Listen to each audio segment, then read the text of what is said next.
Hello. Thank you for coming to the after lunch session. I hope your energy level's high because we're hoping for some good Q&A. So I'm Nicola Poser, and I'm just going to set the stage a little bit for this session and talk a little bit about where the idea came from and how it came together. So my background in publishing, probably like many of yours, is sort of varied and a winding path with some marketing experience in the textbook space, in STM book publishing, and also in some journal publishing at a nonprofit. And at each organization, it always seemed like marketing was defined a little bit differently. Every time I came into a new place, the emphasis was a little bit different, whether it was focusing on sales enablement, sales tools, sales support, lead generation, driving usage, or a host of other things. So then I came to RedLink. So I'm currently the managing director at RedLink, serving as a vendor to both the publishing and the library space, which gives me another perspective on how marketing is defined in our industry. So I put up our product suite just to show a little bit about how varied it is and the various functions that we intersect with. All right, so this was my opening slide. And now we're talking about the product suite. So we have usage data and lead generation. So there we are talking mostly with sales and marketing folks. We also last year launched Remark, which is a collaboration tool to help drive community. And so as you can imagine, that intersects across various functions within the publishing organizations that we work with. So very broad definitions of what marketing might look like and who does it. And with this background, I had the opportunity to attend the SSP Fall Seminar a few months ago. And there I saw Todd Wright present a project on toll-free links for driving usage at an association publisher in particular. And I also participated in a marketing roundtable that was moderated by Lori Carlin from Delta Think. And at both the presentation and the roundtable, I was struck by people doing marketing whose formal job titles might not necessarily have the word marketing in them. And again, how broadly defined the various different types of things that people were doing. So the idea for this panel came out of that, and I contacted Todd, who I think was surprised to hear from me, and asked him if he would help me put this panel together. And particularly, it seemed to fit very well with the theme of this meeting and the idea of intersections and crossroads. So I'm really excited about the group that we were able to convince to join us today, and I think they've put together a really great group of presentations with very diverse perspectives. So I just want to briefly introduce them, and then, as I mentioned, we are really hoping that there will be some good Q&A and discussion at the end of the session. So just for some brief introductions, as I mentioned, I'm joined as co-moderator by Todd Wright, Director of Publications from the American Association of Immunologists. And our speakers are Stephanie Lovegrove, currently Marketing Manager at Silverchair, who also brings University Press experience to today's presentation. Anne-Marie Green, Senior Manager, Content and Communications at Wiley, who also has experience primarily in journals marketing before taking on her current role. And Elizabeth Solaro, Director of Brand Marketing from JAMA, who has also worked at a diverse set of publishers, including the University of Chicago Press. So with that, we want to thank you again for joining us today, and I will turn the podium over to Todd. Thank you, Nicola. So I'm Todd Wright, American Association of Immunologists. I have worked at a number of social science and biomedical association publishers. So with apologies to our great keynote speaker, Steve Mirsky, this morning, the silos are real. I think I deal with them frequently, and that's nothing wrong with that.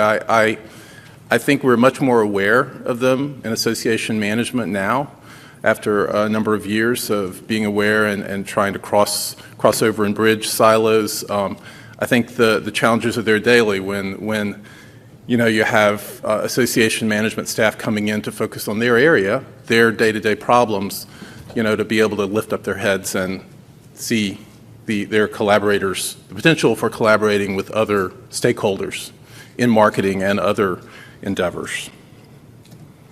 So there are a lot of stakeholders in association management. All the conventional departments. Not every association has every department like this, but many do. And some of the departments, some of the stakeholders that are not departments can actually be association members. Editors-in-chief can be stakeholders. Governance committees like publications committees, committee chairs, association boards, association presidents, and just prominent members of associations can all be stakeholders. They can all have ideas about marketing, and so some of them may be good ideas. So associations have a lot of diverse things to market. They have membership to market, right? The membership count of an association is a good indicator, and then indicator of the membership of the association's impact. Of course, publications to market, events to market, the annual meeting and other special events, learning, education, courses and tools, and then maybe more recently, a lot of electronic venues such as maybe electronic communities some associations are getting into that add value to becoming members of that association. But I would suggest that all of the things that associations want to market or need to market kind of lead back to marketing their discipline. That's what the association's really about, is whatever discipline they represent. And they want to market overall their knowledge, what the knowledge that their discipline brings to society. So as far as the marketing expertise goes, it can sit in different places in associations. There could be a freestanding marketing department or an external marketer working with the association staff.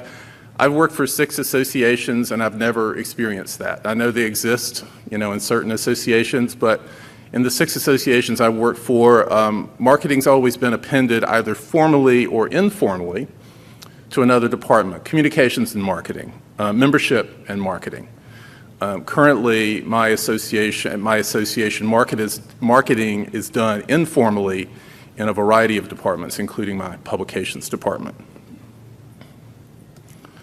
So there's a challenge there, how to coordinate all that, how to take advantage of efficiencies, synergies, and so it's an opportunity to cross those silos, which we're all very well aware of, and leverage the different assets in order to market what's valuable about the association. So, there are a number of examples, but recently my colleagues in our meetings department gave me access to the folks who were accepted to present at our annual meeting so that I could market our journals to them. So there's always collaboration, inevitably, to achieve marketing within an association. And, so strategies, goals, tactics, those are all specifics that all the stakeholders really need to agree to. And with a lot of effort and patience and persistence, association staffs can work across their groups and achieve the marketing that the association needs. In particular, measurable goals are especially useful so that all stakeholders can evaluate the results objectively. So with that, I want to turn it over to our presenters, and who have some really, I think, interesting and useful ideas about marketing.